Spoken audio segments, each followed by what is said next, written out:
For those of you who haven't been part of the Paralegal Boot Camp before, my name's Pearson, and I'm the founder of the Paralegal Boot Camp. So just like all of you, I was a paralegal for many years, loved being a paralegal. And then I was a paralegal manager for a while, went into that kicking and screaming, actually even tried to go back to being a paralegal. I thought I hated it so much at first. But then I quickly found my wings, I guess I should say, and found that what I could do for paralegals, allow them to love their career as much as I did, it was easier to do as a paralegal manager. And so in 2010, I started the Paralegal Boot Camp, and based on a mission to help bridge that gap between what you learn in paralegal school and what the attorneys need for you to know on the job. And so this is one of our free webinars. This is brand new. I haven't done this one before. We're going to talk about 10 career boosting principles. And I've had lots of other presentations before on 7 habits of the indispensable paralegals. I've got 10 skills that attorneys look for. And I thought, let's talk about principles now. We haven't ever had a webinar on principles. And so I'm going to take myself off video. I'm going to share my screen with you. We're going to go through a PowerPoint presentation.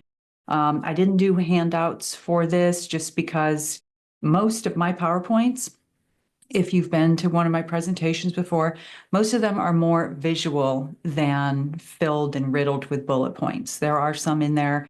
And if you see something that you think, oh, I want to remember that, just take a quick screenshot with your phone. Feel free to do that.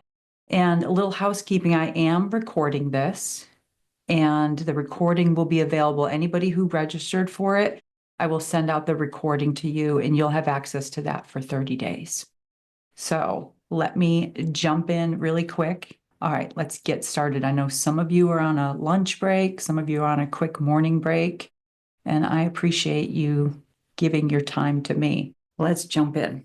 First, take a screenshot of this if you want a way to keep in touch. If you haven't been interacting with us a lot, we are on every social media channel, I will tell you. But recently, I have, as much as we have Facebook followers and LinkedIn followers and Instagram followers, I am really going to focus in 2025 on our YouTube channel, because what I have found is even though there are anywhere between 5,000 or more followers on all of the social media channels, which if you prefer Facebook, Instagram, LinkedIn, for sure follow us there. But what I'm seeing is it'll give me analytics, and any particular post on any of those social media channels are only seen by maybe 150 of 5,000 or more followers because of the algorithms and stuff. And so what I want to do is really ramp up our YouTube page and even take advantage of, now you can post on YouTube, and if you're a subscriber, it will come up in your feed much easier than it does on the other social media channels. So definitely, if you get a chance, jump over and subscribe to the YouTube channel, because you'll start seeing a lot more videos in 2025. Okay, so let's start with why principles. Because there are traits, there are skills, there are habits. And this time I want to focus on principles. So first, with traits, those are your natural characteristics. They're intrinsic. Your trait might be your sense of humor. That's what you're born with. Compare that to skills, which are your learned capabilities that make you more effective and efficient in a specific job-related task. And we talk a lot about skills at the Paralegal Boot Camp, and a lot about habits, because those repeated actions, when you do them over time, are going to contribute to you being more consistent as a paralegal. But today, we're going to talk about principles. And they are the things that serve as your guiding beliefs, your true beliefs inside. And those beliefs are going to help shape your career direction. So the first principle is to do work that you enjoy. And think about deep down. And do you believe, jump in the chat and tell me, are you deep down doing work that you enjoy? Do you enjoy getting up and going to work every morning? Now, I'm not talking about, do you enjoy that 60-minute commute? That might suck. I'm not talking about whether or not you are necessarily, getting paid everything that you want. Do you really and truly enjoy the work that you do? And if the answer is no, don't worry. We're going to talk about that. I think it was Confucius that said, choose a job that you love and you will never have to work a day in your life. And I believe that this was true for me. And I 100% believe that this is how I was successful as a paralegal because I loved being a litigation paralegal. And it wasn't as if I worked for, calm, kind attorneys who constantly showered me in praises and were perfect bosses. Far from it. In fact, some would say that I had a knack for being able to work with really difficult attorneys and somehow turn them around.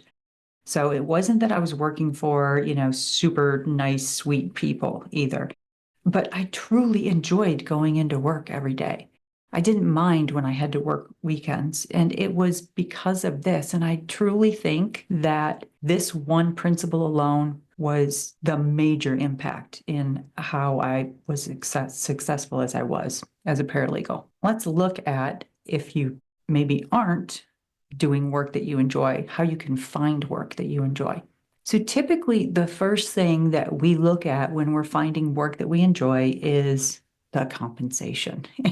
And it does matter. If you feel like you're just being completely used and, paid well below what the market calls for, then yes, this is a definite one. But there's a lot more to it than that, because I can tell you over the years, I have met dozens and dozens of paralegals who were very highly paid and they were miserable, truly miserable at their job. So the other things that you might want to look at is the size of the firm, because the culture in a big law firm is obviously going to be different than a small firm. And I often get asked to compare these, but the preference is entirely up to you depending on the type of work that you want to do and the culture of the firm and your career goals. Yes, the pay is usually higher at a large firm, but the pressure and the stress can also be a lot higher at a larger firm. And usually there's a higher billable hour requirement. Now, personally, I preferred working in large firms, but I also had lots of friends who worked in small firms who would have hated going to a big firm. So ask yourself, if you don't enjoy what you're doing, is it because of the size of the firm? Because there truly is a big difference in a 10 attorney firm and a 1,000 attorney firm. And I would say the biggest thing on that would be, how hard do you want to work? How much drive do you have? Do you want to work on those big, humongous cases where $500 million is at stake? Or does that just kind of stress you out? So ask yourself that. But then also, let's say you are in a firm, the size of the firm that you work in, then it could be the practice area. Now, when you're first starting out your career, you take the first job you can get.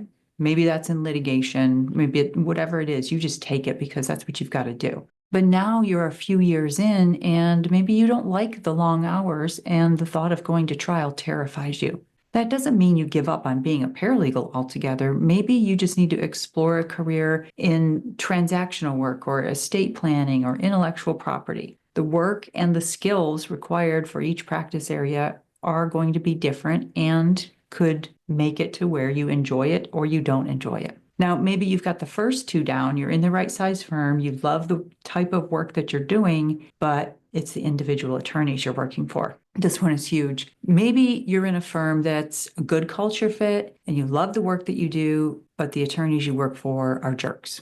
It's hard to enjoy the work that you do when you don't get along with the attorney. Or maybe it's not that bad, but there's just a personality difference, a personality conflict. I'll give you a perfect example. When I was a paralegal manager, I was interviewing for 2 open positions, and they were in 2 different specific practice areas within litigation. And during the interview process, I was specifically looking for personality fits because the one team, there would be a lot of client interaction. These litigators were like rainmakers and very good at trial, and they also were known as kind of the fun team to work on, compared to the other team that was very stiff, very professional. They didn't communicate much with their staff or their paralegals. They just wanted someone to come in and do the work. And so I'm interviewing 2 people, and one of them was very outgoing and just fun to be around. You could tell her personality. She was very comfortable being around attorneys, and she had a sense of humor and all that. If I had put her on the team that was very stiff and boring, she would have been miserable. Yeah, she would have been doing work that she liked to do. And it wasn't like the attorneys were bad people. They were just very stiff and what maybe TV makes attorneys out to be, right? Like zero personality. She would have been miserable. On the flip side of that, I interviewed someone with a lot less experience than her, but this person really preferred, she was somewhat quiet during the interview and preferred to just come in and put her head down and get work done. And she was the perfect fit for that team. If I had flipped that, those two paralegals would have both been miserable. So ask yourself that, when you're going on the interview, like, is it a personality fit with the individual attorneys? And then the clients, this one's not a big one unless you do work in a practice area that has a lot of client interaction. And maybe those clients are emotionally distraught. For example, I personally could have never worked as a family law paralegal. I don't think that I could deal with that type of emotional client on a daily basis, when it comes to stuff like that. But other people love it. They thrive on it. They really like dealing with those clients. And then there's the other paralegals and the staff. If all of the other things are in place, but you've got some bad apples, and we'll talk about that a little bit more, but that can be a miserable situation. But I would say, and that's why that's on the bottom of the list, though that's the easiest one to fix and or the easiest one to kind of ignore if that is an issue. All right, so what do you do? When you have options, be more disconcerting. Disconcerting. Be more discerning before accepting a position on a team. Because here's the thing, if you have reservations or the feeling of something being off during the interview, we've all had it, right? Jump in the chat and tell me, have you ever gone to an interview where you just felt like, oof, this is uncomfortable. I don't feel like I can be myself. It's not just the nervousness, right? Everybody gets nervous during an interview. But you go to an interview and you feel like, ugh, I just don't feel good about something here, but you take the job anyways. 90% of the time, that's not going to work out. And you're definitely not going to be following that principle. Do work that you enjoy. All right. Now, technically, this could be a habit too, but I've got it as a principle because you have to have the belief inside that you are important enough to prioritize your physical and mental health. It's easy to make it a priority when things aren't too busy at work. It's easy when life is humming along smoothly, right? But if you don't truly hold this as a belief, then the minute things start to go south, what's the first thing that gets cut from your calendar? Yeah, the morning workout or the afternoon meditation. You'll convince yourself that you'll make up for it on the weekend. Or if you have found meditation to be helpful, maybe to your mental health, especially if you do a quick, maybe 10-minute meditation every day at lunch, which, by the way, side note, is one of the many things that I suggest in my attention to detail course because it helps you regain your focus throughout the day. If you don't hold this principle as a true belief, a guiding belief, and you're working on a project with a time crunch, the first thing to go is that 10-minute meditation. The reason this one is so important is if you don't prioritize these things, then you're more likely to hit burnout. And it's impossible to enjoy the work that you do when you've hit burnout.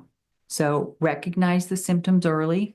Hopefully you're not having any of these right now, but these are the common symptoms where you don't even realize that burnout is going to be setting in. And if you catch them in time, you could stop it. So chronic fatigue, and this is being tired even after a full night's sleep, or maybe insomnia. That's my first clue on I'm headed to burnout. When I'm waking up at 3 o'clock in the morning and it takes me until 5 o'clock in the morning to go back to sleep, that's the immediate I'll know, like, oop, I got to check myself. What's going on? Forgetfulness and concentration issues, getting sick more often. I've been there before, back-to-back trials, headed to burnout. traveling, and then the minute I get on an airplane, I've got whatever the person behind me had. Anxiety, irritability, detachment. So if you want to avoid burnout, one of the best things that you can do is to set boundaries. Of all these things, setting boundaries. So think of boundaries as fences around your energy. Every time you unlock the gate to that fence, picture it mentally in your mind. You're unlocking the gate to that fence. Ask yourself if it's truly necessary to unlock that gate, especially if you're already experiencing some of the early symptoms of burnout. So take breaks and think about this. I did not do this early in my career. And I think that's what did lead to a couple times of burnout. I thought of a break as an indulgence. Who takes a break? You're lazy or you're indulging in yourself. They are not indulgences. They are recharging. Even a 5-minute break can significantly help you. So practice self-care. I did an entire podcast episode about this. I bet you if you just Google searched Paralegal Boot Camp self-care, you'd probably come up with a couple of different podcast episodes that I've got out there on this. And then seek support and adjust your work habits. I'll go back to doing the work that you enjoy here. It is going to be impossible to have principle number 1 if you don't have principle number 2, because you cannot enjoy the work you do when you're in burnout. All right, habit number 3, maintain a professional demeanor. Now, this one doesn't mean that you need to wear an expensive suit into the office every day. It's definitely about more than just your attire, but your attire does matter. It really does. So let's look at these 5 key areas. Now, I hate to be the bearer of bad news here and sound a little old-fashioned, but I'm going to do it. Even if you work in an office that allows casual attire, ask yourself, am I the most casually dressed person on this floor or on our team? So they've said we can wear jeans to work, jeans and a professional blouse or something like that. And before you know it, you start sliding to, okay, now I'm in like flats and something that looks a little like a sweatshirt compared to the blouse, right? It's a very slippery slope. Look around and ask yourself, am I at the bottom of how everyone else is dressed? I have to tell you, I have been binge watching on Netflix, the show, The Diplomat. Let me know if anybody's watching The Diplomat. I love it, and I love Carrie Russell, but it drives me insane. If you watch it for even a few minutes, it's like, girl, will you brush your hair? She's just she's like got a silk blouse on, but it's half untucked and one button is missing and her hair is always disheveled. And I'm just like, oh my God, I want to brush her hair. But so when I look at that, I think to myself, okay, like obviously we don't go to that extreme, but just look around and ask yourself, or make sure that you're not the most casually dressed person on your team. All right, limiting personal life discussions. This is an easy way to keep a professional demeanor. And I don't mean being standoffish, but let me give you a perfect example. Back when I was a paralegal manager, it was 2005 to 6. I was in the middle of a divorce. And nobody at the office, not even my secretary, knew that I was going through a divorce until one day the maintenance people came and changed the nameplate on the outside of my door.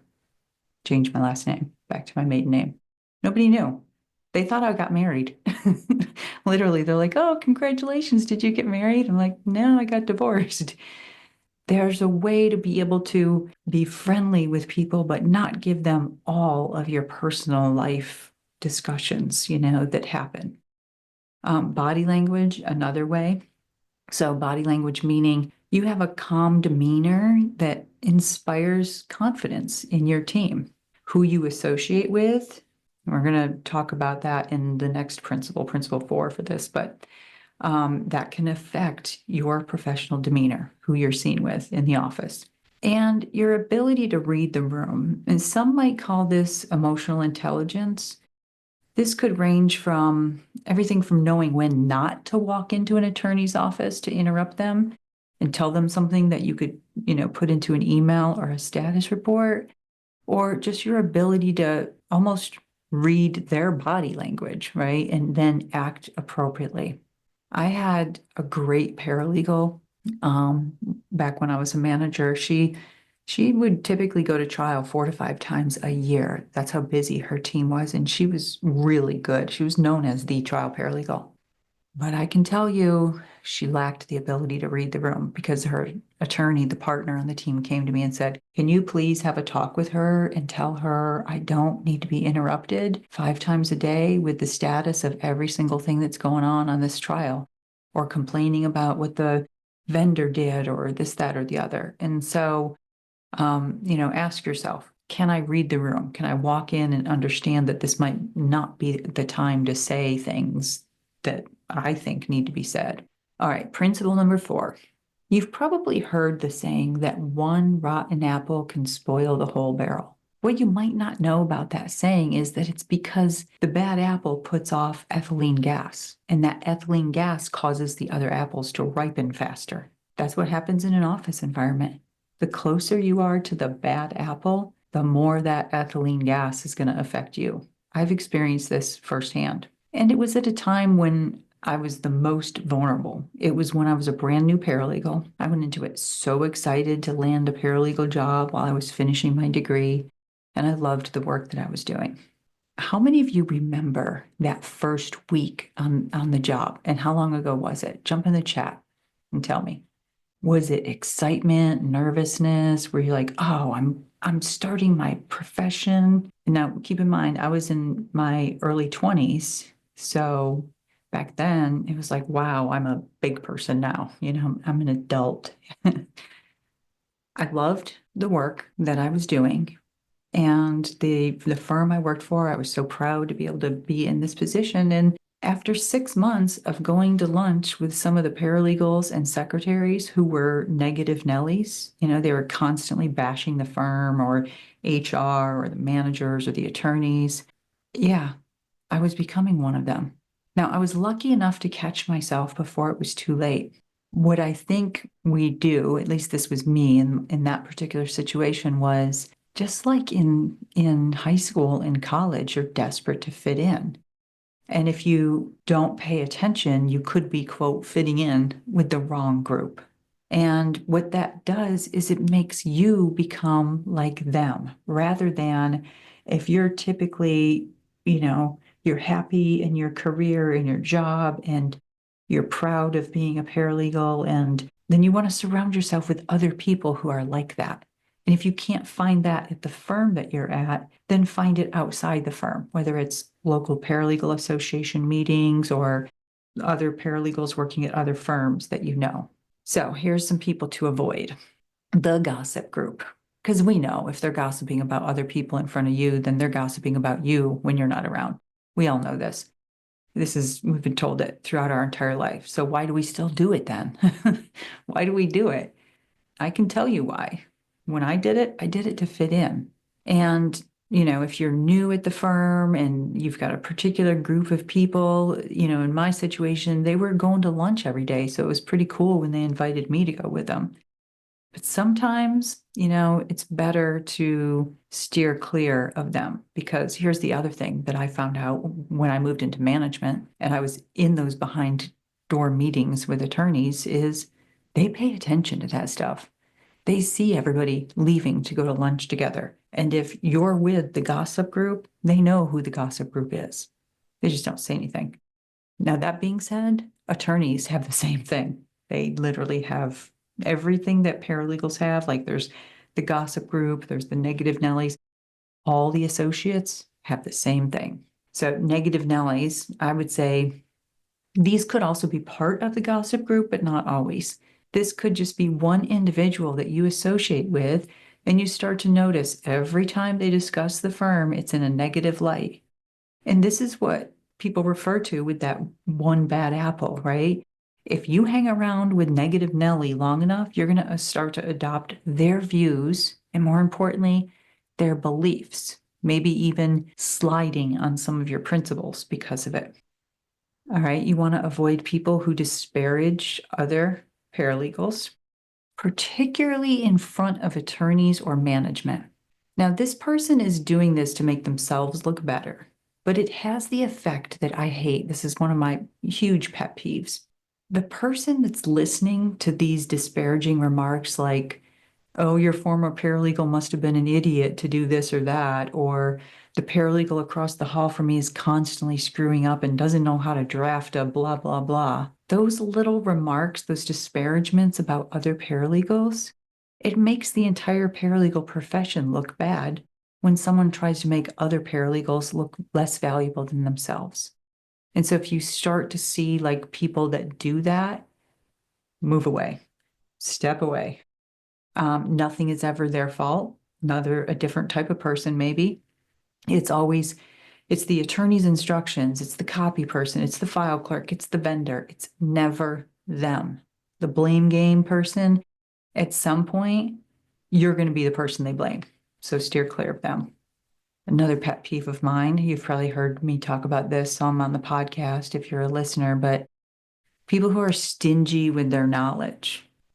I hear this mostly from new paralegals who say, I was assigned a mentor, and when they first started at the firm, this person was supposed to train them, and now this person's never available for questions. Or when they do answer a question, they don't show the paralegal how to do an amazing job. They always leave off that little bit of extra because of the scarcity mindset. And I have to say, it is rampant in the paralegal profession. And it's even applicable to associates. It's not just paralegals. I'd say it's rampant in the entire legal profession. And maybe it's because, particularly if you're working in a law firm environment and not in-house or at a government agency, but I think it's just the competitiveness of being in a law firm. The scarcity mindset person is someone who hoards resources like knowledge because of the fear that they can't be at the top if others are too. There's only room for one top paralegal in the firm, and they don't want you to be that person. And so just try to steer clear from them.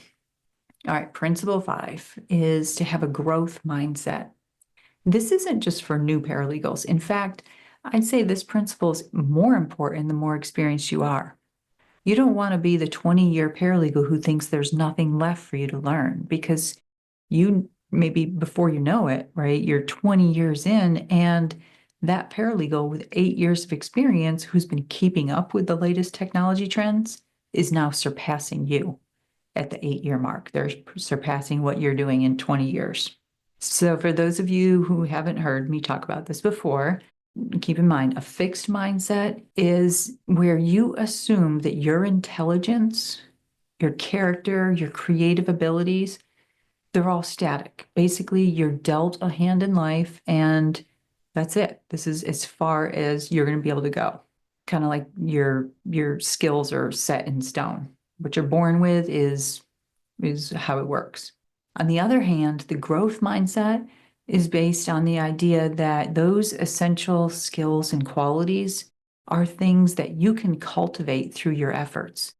It assumes that every one of us can change, every one of us, no matter where we're at in our career or our life, that we can grow through learning, experience, practice.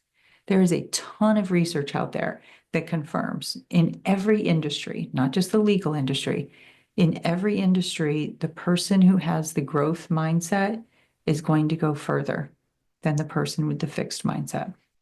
And here's a quote that I love from Earl Nightingale. By the way, he wrote a lot of career books, and I've read a few of them. They're old, but they still apply. Like there's just so many good nuggets of information in his books. So if you have an opportunity to get a hold of some, especially since they're older, you could probably get them, even in the library or, for nearly free on eBay or Amazon. But what I love about this quote, I underlined it, is the driving force of a career must come from the individual. Remember, your job is owned by the law firm or the company, whoever you work for. I'm going to say law firm here. Your paralegal job is owned by the law firm, but you own your career. So if you continue with your growth mindset, then you're continuously learning and you're doing it proactively without waiting for someone to knock on your door and say, hey, there's a paralegal conference next month. Do you want to go to it? Now, I would stop here and say the fact that you're taking time out of your busy day to attend this means you probably have this one down already. I don't need to go on about the growth mindset. But I do want to add in, because I love Stephen Covey and his 7 Habits of Highly Effective People. It's a great book. And in it, the part where he talks about sharpening the saw is one of his habits. And where the story kind of applies to paralegals is this guy is up in a tree and he's trying to cut down this branch with a dull saw. And don't quote me on this story. I'm kind of like ad-libbing. I don't know exactly how Covey wrote it, but the gist of it is the guy down at the base of the tree says, hey, I've got a sharpener in my pole barn down the road. You're welcome to use it. And the guy who's cutting the branch says, no, that'll take too much time. By the time I get the saw out of the branch, I walk down to your pole barn, I sharpen it, I walk back, I have to climb back up the tree. I'll have the branch cut by then. Well, as you can imagine, he doesn't have it cut by then. And how I relate that to the paralegal profession is that if you don't have a growth mindset and you're not continuously learning how to do things better, faster, more efficient, latest trends in technology, then you will fall behind. And it'll take you twice as long to get something done as it might somebody who has kept up with their learning. Principle number 6, to honor your commitments. This means that you're sending a clear message that you're dependable, you're trustworthy, you're professional. I like to think of this as commitments are like bricks. With each brick that you lay, you're building a solid foundation of trust. That means when you tell a fellow paralegal that you'll come in on Saturday to help out on this big project, you do it just like you would if the person asking was the managing partner of the firm. When you're someone known as, they honor their commitments, I can trust them, it's automatically going to lead to credibility, trust, respect. You're going to be known for your integrity and someone who has a solid work ethic. And where this comes into play is, especially if you start this early in your career, then you can be given a break when something bad happens, right? When something goes wrong, or you need a couple of days off, or you want to be able to work from home for a couple of days. It's not an issue because you've built up that foundation. You've laid the bricks throughout the years, and you're someone who honors your commitments. All right, principle 7, kind of flipping it here. This is going to be kind of the opposite of what you might expect, but this is career boosting, right? This principle, expect respect. In other words, they're going to treat you how you let them treat you. And I was lucky enough to learn this early in my career. Now, that being said, I will give you kind of a caveat to this story. This is early enough in my career where just out of college, and I was married young, had a daughter young, so I was already married in college. And at the time, my husband, even though we were both he was a couple of years older than me, but we were in our early 20s, he had a pretty successful business. And I took this job, this paralegal job, knowing I was not making a lot of money, but that I didn't even really need the money. It was more like a charity case almost. I mean, if I told you what I made in my first job, well, I'll tell you what I made. It was 1992. I was making $17,500 a year. So after taxes and daycare and dry cleaning and lunches, I think I was in the negative. We're at a hearing, and this attorney who I worked for had a reputation in the firm to be very aggressive, mean, and in fact, several paralegals used to say to me, I don't know how you work for Michael. I mean, that's just crazy.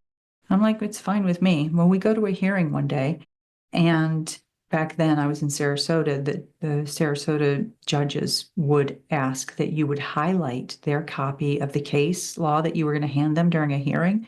You would highlight whatever you were going to be quoting. Well, and I knew that. I've done it dozens of times. This particular hearing, we had a new associate come in and help out for the hearing prep, and that was his job. So Michael quotes a case, and the judge says, I don't have that in highlights. Where's my highlighted copy?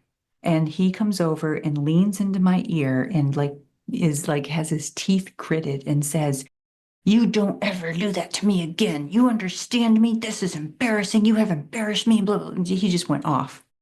And I sat there fuming that he did this to me because he was like literally blowing hot air in my ear. So I was ready to quit immediately. When we were done with that hearing, when we walked out, putting boxes in the trunk of my car, I closed the trunk of the car and I said, "I want to say," and he's like, "Nope, don't say it." I just realized after I said that Phil was supposed to be doing those highlights and I should not have spoken to you that way. And I said, "Okay, so let's set the record straight. Don't ever speak to me that way, ever, because I will quit. I don't need this job. I will quit." And you know what? He was the type of attorney who would throw things at his secretary when she would mess up. That man never raised his voice or spoke to me like that the entire time I worked with him. And it was because of that one time. Now, do you have to go to that extent? I would hope not. But the reason why I have this principle in here is because if you really want, again, these are career boosting principles. If you really want to be at a place that you enjoy working at, then you have to expect respect from the people you're working with. And it's your right to be respected. So some disrespectful behavior that you want to be in tune with is criticism in front of others, verbal abuse, obviously physical abuse. That doesn't happen anymore. But like I said, that guy would throw 3-ring binders at his secretary when she would mess up. Never happened now. I can't imagine that physical abuse happens now, but or passive aggressive behavior. This one triggers me for some reason. The minute I sense passive aggressiveness, boy, I start to like get angry inside. And ultimately, I call it out just because it irritates me so bad for some reason. I'd rather have outright verbal abuse than I would someone who's passive aggressive, because to me, that's just their cheap way of having verbal abuse. So passive aggressive behavior, some of the things to look out for is interrupting, criticizing you. You might not know behind your back, but here's a perfect example of this. I had a partner when I was a paralegal manager who would CC me and his secretary on emails to his paralegal, criticizing her for something she did wrong on a project. And I finally went into his office and I said, "Johnny, you've got to stop doing that. You are CCing me and your secretary just to embarrass that paralegal. Stop doing it, or I'm going to take her off your team." Like I literally had to go in and tell him, "Stop it," because that kind of stuff, that is passive aggressive behavior. Patronizing, obviously, ignoring, withholding recognition or praise that's deserved, rolling the eyes, right? We know that from our teenagers. Why would we, if we don't allow our teenagers to do it, why would we allow somebody at the office to do it? Or never looking up from the computer or phone while you're talking. So just remember, they're going to treat you how you let them treat you. Principle 8. I know we're coming up on our time here. We're almost done. These ones are going to be quick ones.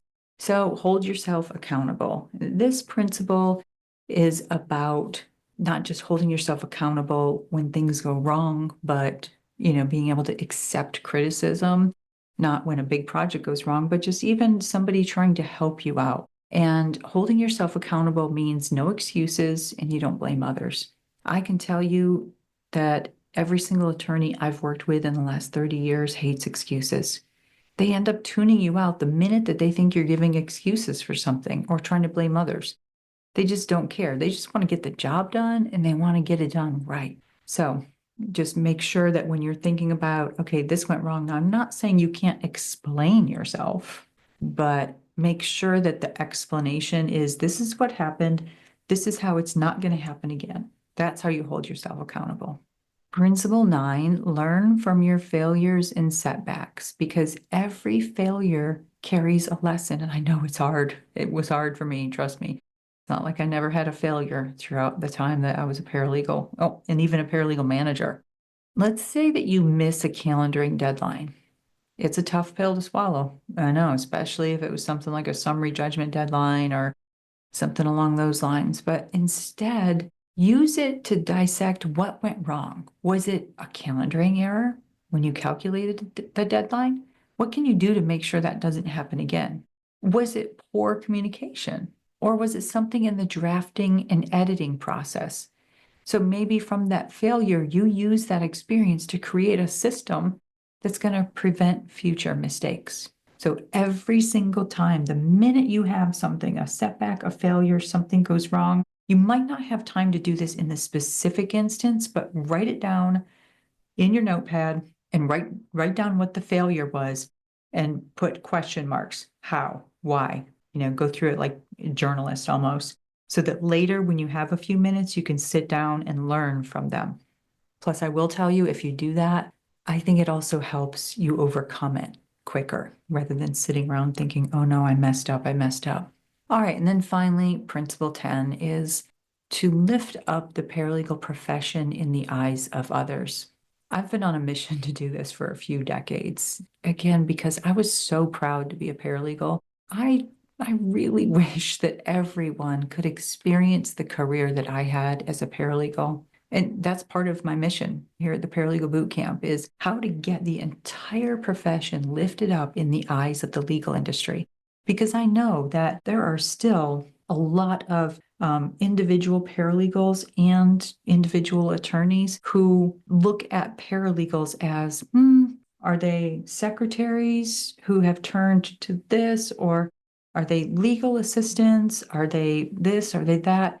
And maybe look down on it. And there's just so much respect and joy that you can have. And if you're one of them who wrote in initially that you're already doing work that you enjoy, you're working at a firm and you love being a paralegal, you love everything about your job, I'd ask you to really focus on this one, especially maybe make this a goal of yours in 2025. And what might that look like?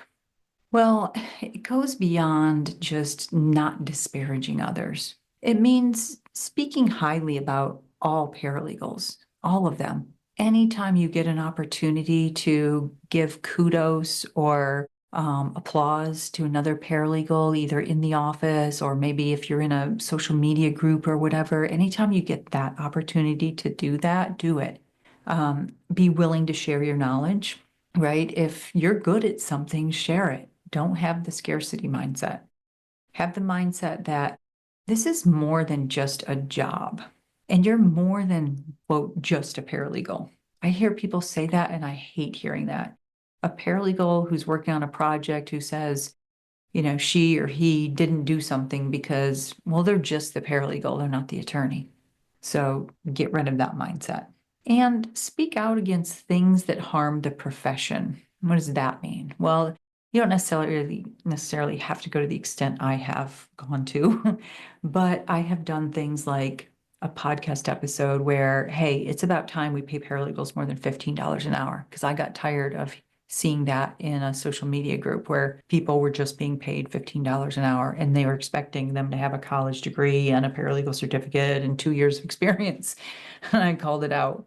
It could also be calling out, like if you're aware, like if people come into certain spaces where you are, whether it's Reddit or Quora or social media groups, and they're asking questions about what you know to be a scam paralegal certificate program, like they just get the paper that can be from any school and they pay $1,500 for it.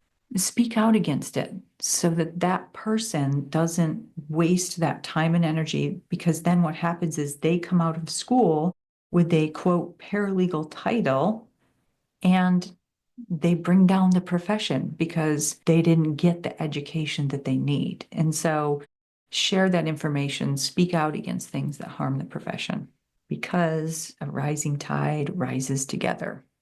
So before anybody jumps off, I just want to tell you, thank you for giving me your time. I hope that maybe this has inspired you to look at, what kind of guiding principles do I want to have? And maybe it's different than these 10. These are just the 10 that I wanted to share with you to help you boost your career. All right, everybody, have a great, wonderful rest of the day. Thanks for joining me. Bye.